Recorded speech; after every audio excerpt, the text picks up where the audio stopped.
রায়দিঘির লালপুরে আবারও বিরোধী শিবিরে বড় ভাঙন। আইএসএফ ও সিপিআইএম ছেড়ে তৃণমূল কংগ্রেসে যোগ দিল প্রায় 200টি পরিবার। আসন্ন বিধানসভা নির্বাচন যত এগিয়ে আসছে ততই রায়দিঘি কেন্দ্রের রাজনৈতিক সমীকরণ বদলে যাচ্ছে, এমনটাই মনে করছেন পর্যবেক্ষকরা।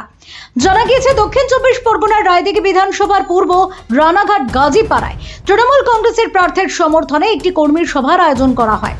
সেই সভাতেই সাংসদ বাপি হালদারের হাত ধরে আইএসএফ এর অঞ্চল নেতৃত্ব মোস্তাক হালদারের নেতৃত্বে প্রায় 100টি পরিবার তৃণমূল কংগ্রেসে যোগদান করে।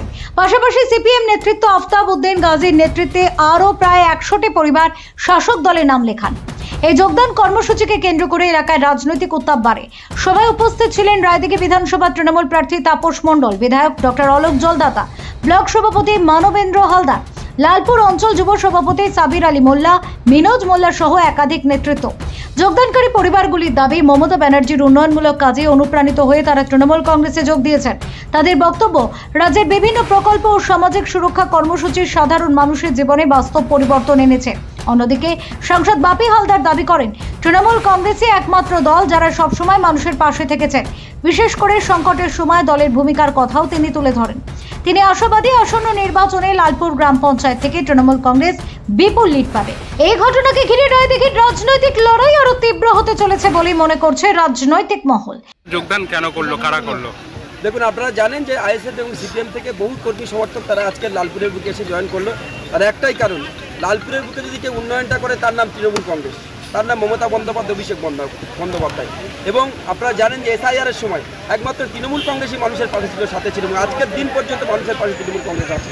তাই লালপুরের মানুষ আজকে সংঘবদ্ধ, জোটবদ্ধ, তারা অঙ্গীকার নিয়েছে যেখানে তৃণমূল ছাড়া অন্য কোনোভাবে কেউ কোনো দলকে সমর্থন করবে না। তাই এত মানুষ জয়েন করেছে এবং আগামী দিন তাদের যে বক্তব্য যে আমরা যতটুকু যেখানে ছিল তারা সবাই একত্রিতভাবে তৃণমূল কংগ্রেস পতাকা তলে আসবেন এবং তৃণমূল কংগ্রেস লালপুর অঞ্চল থেকে আগামী দিন একটা ব্যাপক হারে মানুষের আশীর্বাদ দোয়া নিয়ে পবিত্র বিধানসভাতে আমাদের তাপস মণ্ডল যাচ্ছে। দাদা, কত লিড হতে পারে রায়দিঘি বিধানসভা? দেখুন, রায়দিঘি বিধানসভাতে আমি আপনাদের বলি প্রায় 50,000-এর কাছাকাছি লিড নিয়ে আমাদের ক্যান্ডিডেট তাপস মণ্ডল বিধানসভাতে যাচ্ছে। এটা শুধুমাত্র সময়ের অপেক্ষা। মানুষকে বিচার করতে হবে, একদিকে বিজেপির প্রার্থী, তার স্বরূপটা কী, তিনি কে, তার পরিচয় কি, অন্যদিকে আমাদের একজন শিক্ষক, একজন বরিষ্ঠ মানুষ, সম্ভ্রান্ত পরিবারের সন্তান, শিক্ষিত সমাজ। মানুষকে বিচার করতে হবে যে বিজেপি যেমন তার প্রার্থীটাও তেমন, কাকে মানুষ ভোট দেবে। আমি দীর্ঘদিন আইএসএফ এবং মুসলিম যুক্ত ছিলাম।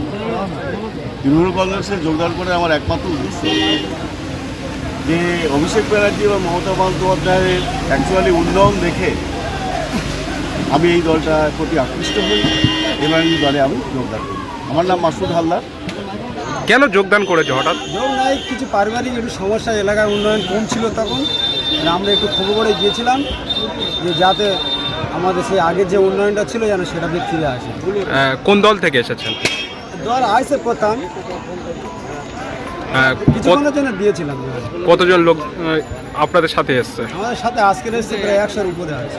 100-এর উপরে? তা লালপুর অঞ্চল কি তৃণমূল কংগ্রেস লিড পাবে এরকম মনে করছেন? তৃণমূল কংগ্রেস তো এটা তো আমরা লিড, মানে আমার দাদা মনসুর হালদার 11 সালে এই পঞ্চায়েত ঘুরেছিল, বাবিদা বলেছিল। ওইখান থেকে এই 24 সাল পর্যন্ত এটা আমার দাদার নেতৃত্বে বেশিরভাগটা লিড হয়। তার মধ্যে যদি উপরে কিছু থাকে ওটাও হবে। আপনার নাম? মোস্তাক হালদার। বাড়ি। আজকে কারা যোগদান করেছে? সিপিআইএম-এরা। কত পরিবার যোগদান? 200 পরিবার। প্রায় 200। মূলত কি কারণে যোগদান করলো জানা গেল? টিএমসির উন্নয়ন দেখে, আমাদের উন্নয়ন দেখে ওরা যোগদান করেছে এবং কাছে আমাদের মাননীয় এমপি সাহেব আছে, ওনার নেতৃত্বে, ওনার কাজকর্ম, ওনার ব্যবহার দেখেই এরা দল যোগ করেছে। এই লালপুর যে অঞ্চল আছে, অঞ্চলে কত লিড দেবে এই বিধানসভা নির্বাচনে জানা আছে? প্রায় 10,000-এর উপরে আমরা। এর আগে কত লিড ছিল? এর আগে 7,200। 7,200। টিএমসির উন্নয়ন দেখে এবং মানুষের পাশে তাদের সহযোগিতায় থাকা দিবে। আর বিশেষ করে এসআইআরের যে আতঙ্ক মানুষ ভয় পেয়েছে তার বিরুদ্ধে আমরা আমাদের অঞ্চলে প্রায় সব আইএসএফ ছিল, সব আমাদের এখানে। প্রকল্প কি কি মানুষের বাড়ি পৌঁছাচ্ছে ভালো? হ্যাঁ, প্রতিটা প্রকল্প আমাদের মানুষেরা ভোগ করছে। আপনার নাম? নাসিমা খাতুন। কি পদে আছেন? লালপুর অঞ্চলের মহিলা সভাপতি।